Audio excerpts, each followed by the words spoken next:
هذا القرآن يوحدنا لطريق الخير يوجهنا الله تعالى أنزله ورسول الله معلمنا إن الحمد لله نحمده ونستعينه من يهده الله فلا مضل له ومن يضلله فلا هادي له وأشهد أن لا إله إلا الله وحده لا شريك له وأشهد أن محمدا عبده ورسوله أما بعد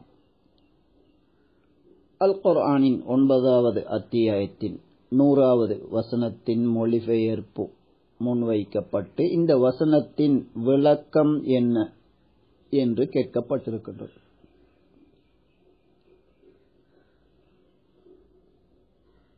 அல்லாஹுடைய நன்மாராயமாக இந்த அல் குர்ஆனின் 9வது அத்தியாயத்தின் 100வது வசனம் அமைந்திருக்கின்றது. கண்ணியமிக்க அல்லாஹ் இந்த வசனத்தில் என்ன சொல்லுகின்றான் என்றால், இந்த உம்மத்தின் முதலாவது சுவனம் செல்லும் கூட்டத்தை இந்த உம்மத்திற்கு நபியாக தேர்வு செய்யப்பட்ட நபி முஹம்மது அலைஹி ஸலாத்து வஸ்ஸலாம் அவர்கள் உருவாக்கி முழுமையான ஒரு வழிகாட்டலை அன்றைய அந்த முஸ்லிம்கள், அதாவது சஹாபாக்களுக்கு வழங்கி முழுமையான நடைமுறை இஸ்லாம் எவ்வாறு என்பதை வெறும் வார்த்தைகளில் மட்டுமல்ல நடைமுறைப்படுத்தி காட்டி சென்று விட்டார்கள். அன்றைய அந்த சஹாபாக்களிலே முக்கியமான ஒரு திருப்பு முனை, நபி அவர்கள் பிறந்த பூமியிலிருந்து நபி அவர்கள் விரட்டப்பட்டு மதீனாவிலே சென்று ஒரு இஸ்லாமிய ஆட்சி முறையிலான முழுமையான படைத்தவனுடைய சட்டத்தை பின்பற்றி வாழக்கூடிய ஒரு சமூகத்தை தோற்றுவிக்கின்றார்கள். அந்த வகையிலே 2 வகையாக நபி அவர்களோடு அன்று இஸ்லாத்தை ஏற்றவர்கள், அவர்களுடைய முக்கியமான 2 பணிகளின் காரணமாக 2 சாராராக அவர்களை வகுத்து அல்லாஹ் சொல்லுகின்றான். ஒரு சாரார் தாம் பிறந்த பூமி, தம்முடைய சொத்து சொந்த பந்தங்கள் அனைத்தையும் உதறி தள்ளிவிட்டு படைத்தவனுக்கு அடிபணிந்து வாழ்வதற்காக, அதன் மூலம் அவனது திருப்தியை பெறுவதற்காக சொந்த ஊரிலிருந்து ஹிஜ்ரத்து செய்து வந்தவர்கள் முஹாஜிர்கள் என்று இவர்களுக்கு சொல்லப்படும். அவர்கள் வந்த இடம் மதீனா.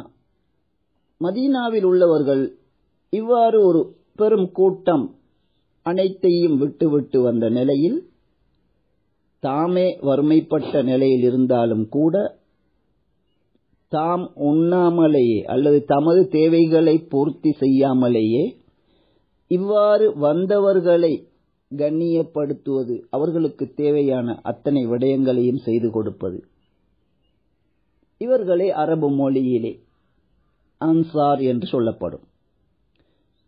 எனவே இவ்வாறு குறிப்பாக மதீனாவில் இருந்தவர்கள் படைத்தவனை வழிபட வேண்டும் என்று அந்த ஊருக்கு வந்தவர்களை அவர்களுக்கு உதவி செய்யக்கூடிய கூட்டமாக அல்லாஹ் அவர்களே அன்சார் என்று சொல்லுகின்றார்.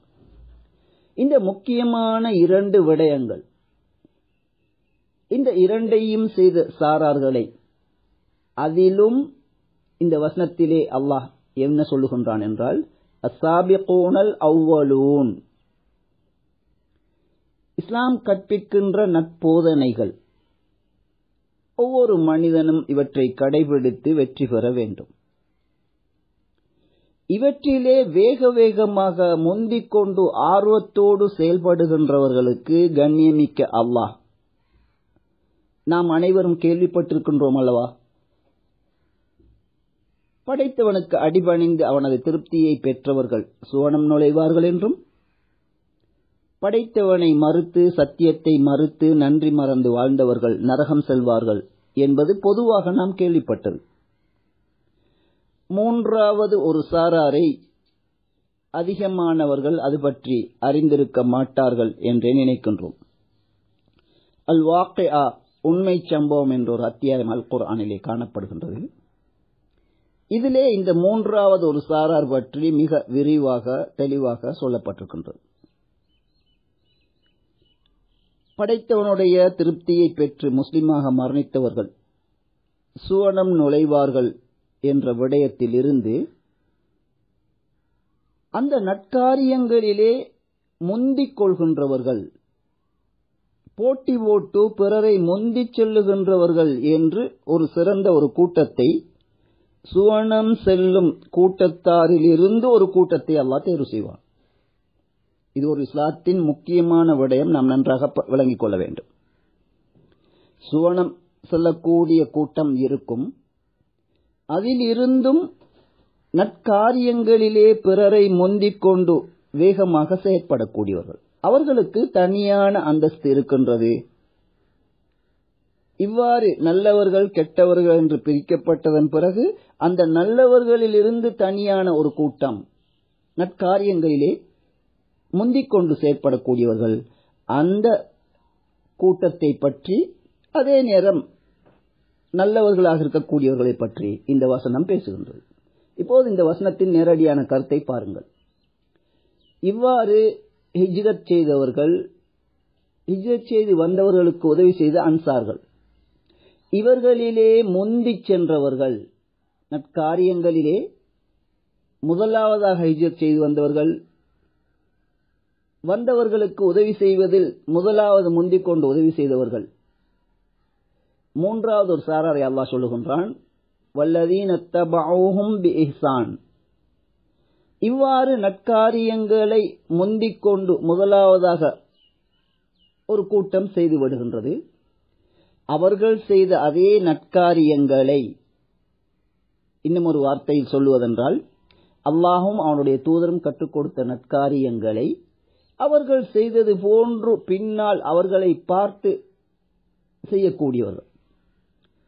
இப்படி ஒட்டுமொத்தமாக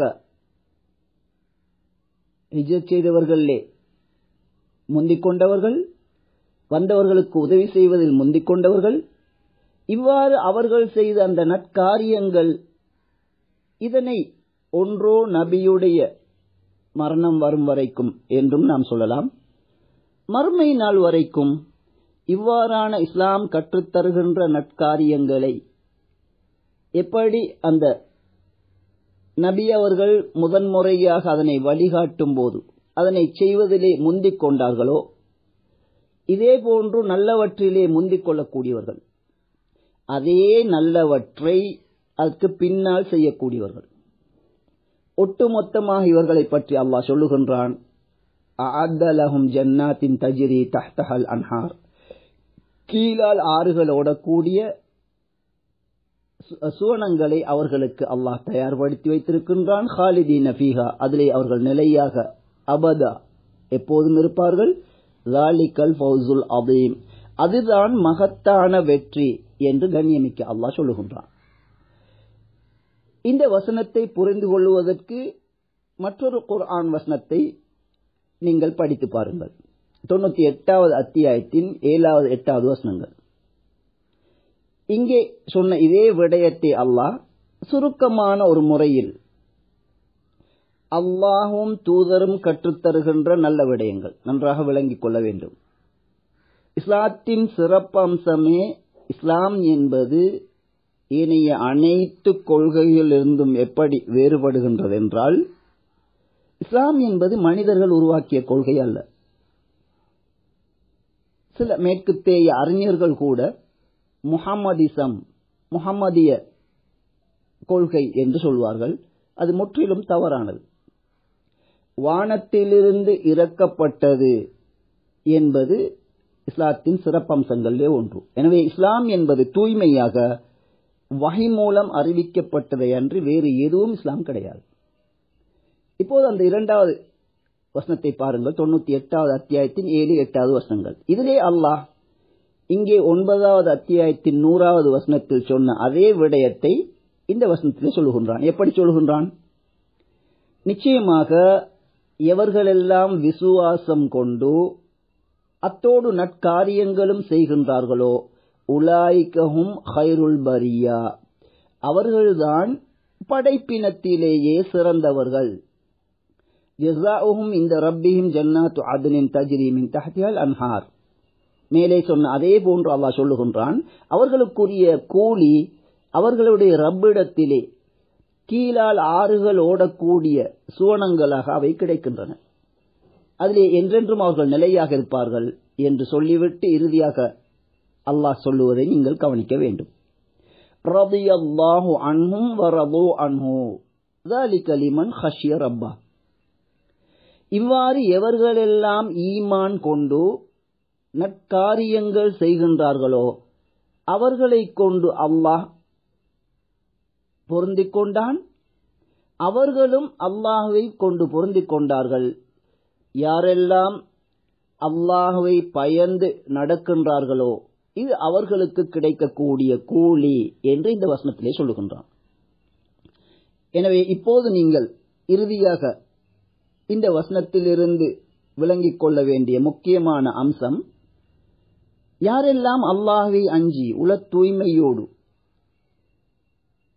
ஈமான் கொண்டு நற்காரியங்கள் செய்கின்றார்களோ அவர்களுக்கு அல்லாஹுடைய திருப்தியும் இருக்கின்றது, இவர்களும் அல்லாஹ்வை கொண்டு திருப்தி கொண்டவர்கள் என்று அவர்கள் எழுதப்படுகின்றார்கள், அவர்களுக்கு சுவனம் இருக்கின்றது என்ற விடயத்தை இந்த வசனம் சொல்லுகின்றது.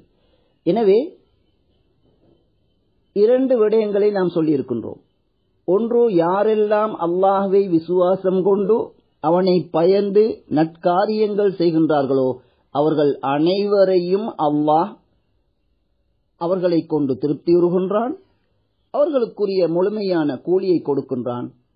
அதே நேரம் இவ்வாறு வெற்றி பெற்ற அல்லாஹுடைய திருப்தியை பெற்றவர்களிலும் உயர்வானவர்கள் அடுத்த கட்டத்தில் உள்ளவர்கள் என்ற தராதரம் காணப்படுகின்றது. இதற்குரிய காரணம், நல்ல விடயங்களை செய்கின்ற அனைவரும் அல்லாஹ்வை அஞ்சி உள தூய்மையோடு அவற்றை செய்தால் அல்லாஹுடைய திருப்தி நிச்சயமாக கிடைக்கும். அதே நேரத்தில் இவற்றிலே முந்திக் கொள்ளக்கூடியவர்கள் அவர்களுக்கு தனியான விசேடமான கூலிகள் உண்டு என்பதை இந்த வசனத்திலிருந்து நாம் தெரிந்து கொள்ள வேண்டும். இதற்கு ஒரு ஹதீஸ் ஆதாரத்தை தருகின்றோம். நபியுடைய காலத்தில் இவ்வாறு இஸ்லாத்தை ஏற்று வருகின்ற ஒரு கூட்டம் நபி அவர்கள் மதீனாவிலே இருக்கும்போது மிகவும் வறுமைப்பட்டவர்களாக, ஆடை கூட அறையும் குறையுமாக, ஆடை இல்லாத நிலையில் நபி அவர்களிடம் வருகின்றார்கள். இப்போது நபி அவர்கள் அங்கிருந்த ஏனைய முஸ்லிம்களுக்கு வந்திருக்கும் இவர்களுக்கு உதவி செய்வதற்காக ஏதேனும் சதகா செய்யுங்கள் என்று ஒரு முறைக்கு 2 முறை சொல்லுகின்றார்கள். இருப்பவர்களும் பெரும் சிரமத்தோடு இருக்கின்ற அந்த நிலையில் அதனை செய்வதற்கு யாரும் முன்வரவில்லை. பிறகு மீண்டும் நபி அவர்கள் சதகா செய்யுங்கள் என்று சொன்னபோது ஒரு மனிதர் ஏனைய அங்கிருந்த நபி தோழர்களை முந்திக் கொண்டு முதலாவதாக ஒரு சிறிது சதக்காவை கொண்டு வந்து நபியிடம் முன்வைக்கின்றார். இதனை பார்த்ததன் பிறகு ஏனைய நபி தோழர்கள் ஒருவர் பின் ஒருவராக 2 மலையளவு குவியும் அளவிற்கு தங்களிடம் இருந்த அத்தனையையும் அவர்கள் கொண்டு வந்து வைத்து விடுகின்றார்கள். அப்போதுதான் நபி அலைஹி ஸலாத்து வஸலாம் அவர்கள் சொன்னார்கள், மன் சன்ன சுன்னத்தன் ஹசனத்தன், யார் ஒரு அழகிய வழிமுறையை இவ்வாறு முதலிலே செய்து காட்டுகின்றாரோ பின்னால் செய்யக்கூடிய அனைவரது கூலியும் பின்னால் செய்தவர்களுடைய அவரவர்களது கூலியிலே எவ்வித குறையும் இல்லாமல் இதனை முந்திக்கொண்டு செய்தவருக்கு அவர்களுடைய கூலியும் சேர்த்து கிடைக்கும் என்ற நபி அலைஹிஸ்ஸலாத்து வஸலாம் அவர்கள் சொன்னார்கள். எனவே இவ்வாறு நற்காரியங்கள் செய்கின்ற, ஈமான் கொண்டு நற்காரியங்கள் செய்து அல்லாஹ்வை அஞ்சி நடக்கின்றவர்களுக்கு அல்லாஹுடைய திருப்பொருத்தம் கிடைக்கும்.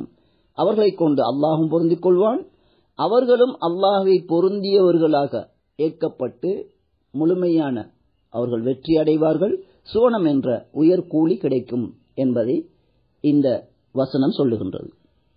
அதே நேரத்தில் நபி அவர்களால் இஸ்லாம் கற்றுக் கொடுக்கப்பட்ட முதல் தலைமுறை, அதற்கு அடுத்த தலைமுறையினர் சஹாபாக்கள், தாபீன்கள். இவர்கள் மார்க்கத்திலே பின்பற்றிய விடயம் எது என்பதையும் இந்த இடத்தில் முக்கியமாக நாம் தெரிந்து கொள்ள வேண்டும். காரணம் என்ன என்றால், அல் குர்ஆனுக்கு விளக்கவுரை எழுதிய முஃபஸ்ஸிரீன்களே இந்த விடயத்தில் ஒரு வழிகேடான ஒரு விடயத்தை தங்களது தஃப்சீர்கள் எழுதி வைத்திருக்கின்றார்கள். இந்த குர்ஆன் வசனத்திலிருந்து கருதப்படுகின்ற ஒரு பிழையான விளக்கம் இங்கே, அதாவது ஹிஜ்ரத்து செய்த, அதே போன்று ஹிஜ்ரத்து செய்து வந்தவர்களுக்கு உதவி செய்த இந்த நபித்தோழர்கள், அவர்களை துயர்ந்து வந்த தாபியீன்கள் என்று சொல்லப்படும் இந்த தாபியீன்களை மார்க்க விடயத்திலே கண்மூடி பின்பற்றுவது, அவர்களை பின்பற்றுவது கடமை, அது வாஜிப் என்று ஒரு சில அல் குர்ஆன் விரிவுரையாளர்கள் எழுதி வைத்திருக்கின்றார்கள். இப்படி அந்த சஹாபாக்கள் இந்த வசனத்தை விளங்கினார்களா என்றால் நிச்சயமாக இல்லை. இது ஒரு வழிகேடான, இஸ்லாத்தின் அடிப்படைக்கு முரண்படுகின்ற ஒரு விடயம். நிறைய ஆதாரங்கள் இருந்தாலும் ஒரே ஒரு ஆதாரத்தை மட்டும் முன்வைக்கின்றோம். சஹீஹ் புகாரியிலே 2178வது இலக்கத்தில் ஒரு சம்பவம் பதிவாகியிருக்கின்றது. அபூ சாலிஹ் என்ற தாபியை இவர்கள் அறிவிக்கின்றார்கள். அபூ சயீத் அல் குத்ரி ரலியல்லாஹு அன்ஹு அந்த சஹாபி ஒரு ஹதீஸை சொல்லுகின்றார்கள்.